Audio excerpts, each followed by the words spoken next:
Assalamualaikum warahmatullahi wabarakatuh. Waalaikumsalam warahmatullahi wabarakatuh. Bismillahirrahmanirrahim. Alhamdulillahirabbil alamin. Wassalatu wassalamu ala asyrafil anbiya wal mursalin Sayyidina wa maulana Muhammad wa ala alihi wa sahbihi ajma'in. Subhanallah walhamdulillah wa la ilaha illallah wallahu akbar. Wala haula wala quwwata illa billahil aliyil azim. Adada kulli harfin kutiba aw yuktabu abadal abidin wa dahrad dahirin. Subhanaka la ilma lana illa ma 'allamtana innaka antal alimul hakim. Rabbi israh li sadri wa yassir li amri wahlul 'uqdatam min lisani yafqahu qawli. Allahumma ftah alaina futuhal arifin wa nawwir basairana bi anwari ilfan wa yaqin waj'al a'malana khalisatan liwajhikal karim. Qala Syekhul Mu'allif Syekh Rahman bin Muhammad Ali rahimahullah ta'ala wa daman nafa'a bi ulumihi wa ulumina fid darin amin. Buka halaman 12 lah. Halaman 12. Jadi kembali kita mengulang tentang sifat 20 ya. Bermula sifat 20 ini terbagi atas 4 bahagi. Nah, pertama sifat nafsiyah. Nah, ini sifat nafsiyah yaitu wujud. Jadi pertama sifat nafsiyah yaitu wujud. Ini ta'arif sifat nafsiyah. Hiyal halu al-wajibatu lidzati ma damatiz zatu ghaira mu'allalatin bi'illatin. Artinya yaitu tiap-tiap hal yang wajib bagi zat selama kekal zat, hal keadaannya tiada dikarenakan dengan satu karena. Maka sifat nafsiyah ini maujud ia pada zihin dan tiada maujud ia pada kharij. Maka arti zihin itu yaitu i'tikad pada hati lah, dan arti kharij itu jikalau dibukakan kita pada hijab ini saya boleh dilihat. Nah, jadi itu sifat nafsiyah 1.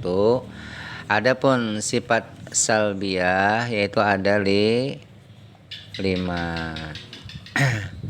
Jadi pertama qidam, nah, kedua baqa, ketiga mukhalafatuhu ta'ala lil hawadis, keempat qiyamuhu ta'ala binafsih, yang kelima adalah wahdaniyat.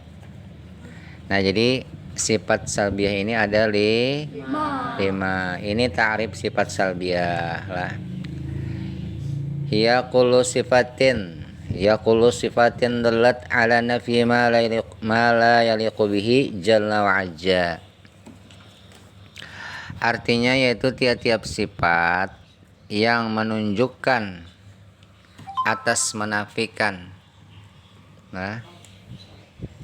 barang yang tiada patut dengan Allah Ta'ala Jalla wa Azza. Maka sifat salbiyah ini tiada mawujud ia pada zihin dan tiada mawujud ia pada kharij. Nah, jadi pertama sifat salbiyah itu yaitu qidam. Artinya tiada berpermulaan dan tiada berkesudahan. Lah, itu. Jadi apabila berpermulaan lain. Jadi Allah Subhanahu wa taala itu tiada berpermulaan dan tiada berkesudahan, itu qidam namanya. Nah, ini supaya menghampirkan paham lah. Misalnya kayak jari kita nih lah. Nah, jari kita nih kan ada berapa nih? Ada 5. Ini kan ibu jari namanya lah. Nah, adalah sebelum ibu jari nih sesuatu, ada dahulu lah. Nah, lain misalnya tangan orang labihan misalnya lah. Ini yang normal aja nih. Nah, sebelum ibu jari ini kededa kalau jari lagi yang lain. Nah, imbe itu pulang sesudahnya kelingking nih kededa juga kalau lagi jari yang lain. Nah, itu tamsil supaya memudahkan paham lah. Adapun yang kedua bako lah, itu kekal artinya. Bako itu kekal. Adapun yang ketiga yaitu mukhalafatuhu ta'ala lil hawadis, yaitu menyalahi Allah Ta'ala bagi segala yang baharu.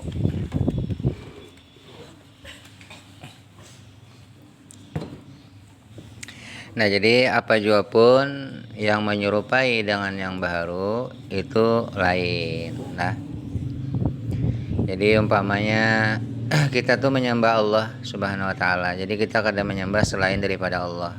Nah, jadi kalau ini kita misalnya waktu sholat itu menghadap kiblat, itu arah kiblat kita menuju situ. Jadi kita bukan menyembah batu kada. Lah. Menyembah Allah. Itu tadi arah kita menyembah aja, menentukan arah kita kiblat tadi. Nah, adapun lah pemahaman tentang ittihad dan hulul, ya ada pemahaman ittihad dan hulul lah. Dan ada pencetusnya. Jadi ittihad dan hulul ini didapat setelah proses pana'u billah, baru baka'u billah. Nah, terjadi ittihad dan hulul. Adapun maksud hulul yaitu supaya memudahkan paham nih lah.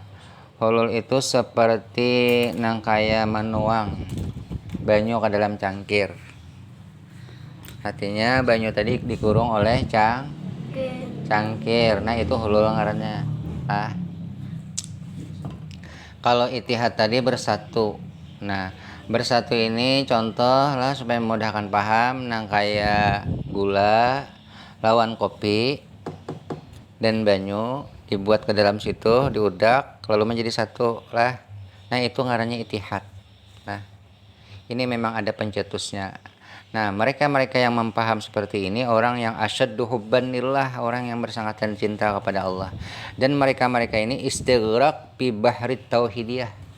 Nah, tetapi pemahaman seperti ini ditentang oleh ulama mu'tabar, ulama yang masyhur. Karena kalau kita masih tingkatan awam, itu sama kayak bertempat kayaknya. Kayak seakan-akan kayak mengurung Tuhan. Paham lah? Nah, kemudian qiyamuhu ta'ala binafsih. Yaitu berdiri Allah Ta'ala dengan sendirinya. Jadi sifat salbiyah.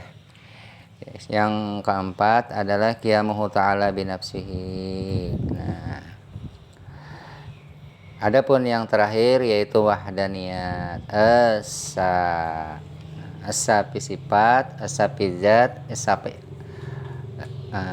as-sapi asma lah, as-sapi zat, as-sapi af'al, wahdaniyat, asa. Nah, jadi termasuk di dalam wahdaniyat sifat tadi ya bahwa qadirun, contohnya sebuting lah.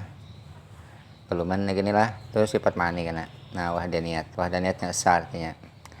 Nah, adapun yang selanjutnya yaitu adalah sifat ma'ani. Jadi ma'ani ini adalah sifat yang berdiri pada zat. Sifat yang berdiri pada zat. Ya, ada berapa? Ada tuh. Pertama, sambat. Qudrat. Ya, lagi terus. Qudrat, iradat. Ya, pertama sifat ma'ani itu adalah qudrat, lah. Iradat, ilmu, hayat, sama, basar, dan kalam. Nah, ini adalah sifat ma'ani. Nah, jadi sifat ma'ani ini ta'rifnya atau definisinya yaitu hiya kullu sifatin mawjudatin qa'imatin bimawjudin awjabat lahu hukman. Hiya kullu sifatin mawjudatin qa'imatin bimawjudin awjabat lahu hukman. Artinya yaitu tiap-tiap sifat yang mewujud, yang berdiri ia dengan yang maujud, yakni zat yang mensabitkan baginya sesuatu hukum. Maka sifat ma'ani ini maujud ia pada zihin dan maujud ia pada kharij. Artinya kawa kalau dibukakan hijab, kawa kita melihatnya, insyaallah lah. Nah, jadi berhubung sifat qudrat ini berdiri kepada zat itu ialah hiyal halu al wajibatu. Nah, jadi karena qudrat ini berdiri kepada zat, maka dihukumakanlah zat tadi bersifat qudrat menjadi qadirun. Ya, menjadi sifat maknawiyah. Seandai kata tidak ada sifat kudrat, kada kalau dipadahkan kuasa, karena arti kudrat itu kuasa. Nah, berhubung inya bersifat kudrat, sifat kudrat yang berdiri kepada zat Allah Subhanahu wa taala, maka dihukumkanlah sifat itu tadi menjadi yang berkuasa, hal keadaannya yang berkuasa. Nah, adapun yang kedua yaitu iradat. Nah, sifat iradat berdiri kepada zat Allah Subhanahu wa taala menjadi sifat maknawiyah, yaitu dihukumakan muridun, artinya yang berkehendak, hal keadaannya yang berkehendak. Yang ketiga ilmu, ya ilmu ini tahu. Nah, berdiri kepada zat, nah maka dihukumkanlah zat tadi alimun, hal keadaannya yang tahu. Nah, itu yang selanjutnya adalah hayat. Nah, hayat berdiri kepada zat, lah maka dihukumkanlah si zat itu tadi bersifat hayyun, hal keadaannya yang hidup, dan seterusnya. Mudahan pahamlah. Nah, adapun yang terakhir yaitu sifat maknawiyah. Ini kaunuhu qadirun, lah muridun, alimun, hayyun, sami'un, basirun, mutakallimun. Wallahu a'lam bisawab. Nah, mudahan paham. Salah dan khilaf mohon maaf. Terima kasih atas segala perhatian. Nah, apabila ada terdapat kesalahan bagi sahabat YouTube yang ingin mengomentari, silahkan tulis di kolom komentar guys. Wabillahi taufiq wal hidayah. Wassalamualaikum warahmatullahi wabarakatuh.